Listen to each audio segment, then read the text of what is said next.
Okay. So Lamaze breathing is a technique.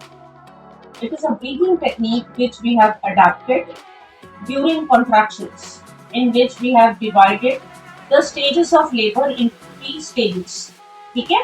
The first stage where the contraction, the frequency between two contractions is big. For example, if you are getting one contraction now and the other contraction only after 7 to 8 hours. This way the labor contraction start एकदम से नहीं आएगा, थोड़े gap में आएगा contraction. ठीक है? तो जब आपको ये contraction start होता है तभी we tell you to start with this breathing, in which you will inhale from your nose. Hold your inhalation for 1 or 2 seconds or 3 or 4 seconds and exhale from the mouth. Because this particular breathing will keep you relaxed. Okay? Now we come to the second stage of labor where the frequency between two contraction reduces. अभी 6 या 8 घंटे के gap में आ रहा है जो contraction, वो कम होते होते 2-3 घंटे के गैप में आने लग जाएगा. ठीक है? That means this is real contraction which is happening. False contraction 1-2 दिन आके चला भी जाए, उसकी frequency कम नहीं होगी, लेकिन रियल कॉन्ट्रैक्शंस की कम होती चली जाएगी. इस टाइम पर भी आपकी ब्रीदिंग सेम रह सकती है. You will inhale from the nose, pause your inhalation and exhale from the mouth, और you can inhale from the mouth and exhale from the mouth according to your comfort. आपका जैसे comfort है वैसा. ठीक है? काफी सारी women are not comfortable inhaling from the mouth और वी डोंट रिमेंबर, तो आप लोग नाक से भी इनहेल करो और मुंह से एक्सहेल करो. ठीक है?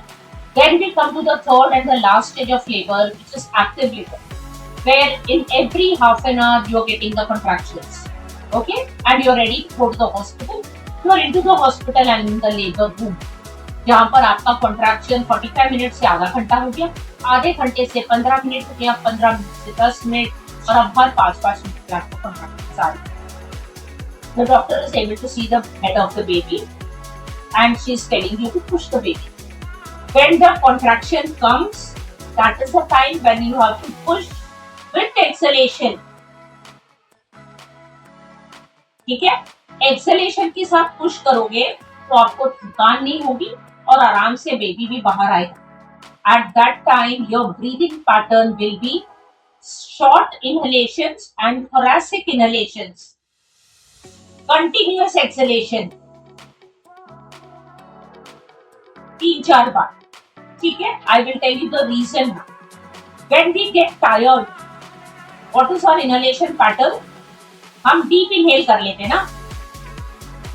You will not do that, and you will be tired in the labor. तो आप लोग ये नहीं करो. जब आप deep inhale करोगे, belly breathing होती है, तो जब आप belly से inhale करोगे तो ये जो बेबी आपका यहाँ आ चुका है वो भी अंदर जाए. ठीक है? फिर आपको कॉन्ट्रैक्शन आता है, फिर आप पुश करो, फिर आप थक गए, फिर आप इनहेल करो. ये होता है. ठीक है? तो इसको अवॉइड करने के लिए आप इनहेल, शॉर्ट इनहेलेशन करो थोरासिक, और कॉन्ट्रैक्शन आया, पुश किया, continuous exhalation. So baby will stay there. Again you get a contraction, push.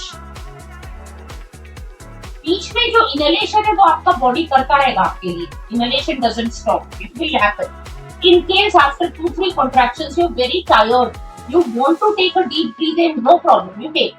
लेकिन हमेशा deep breath in मत करना, नहीं तो फिर वो it will take time. Labor will take time. Okay? This is all about Lamaze breathing. And especially this breathing is designed so that the woman's mind transfers or comes away from the pain to the breathing. उसको दिमाग में ये रहे कि मेरे को breathe ऐसा करना है, ब्रीथ ऐसा करना है, तो हल्का सा पेन से हट जाए. Okay? Now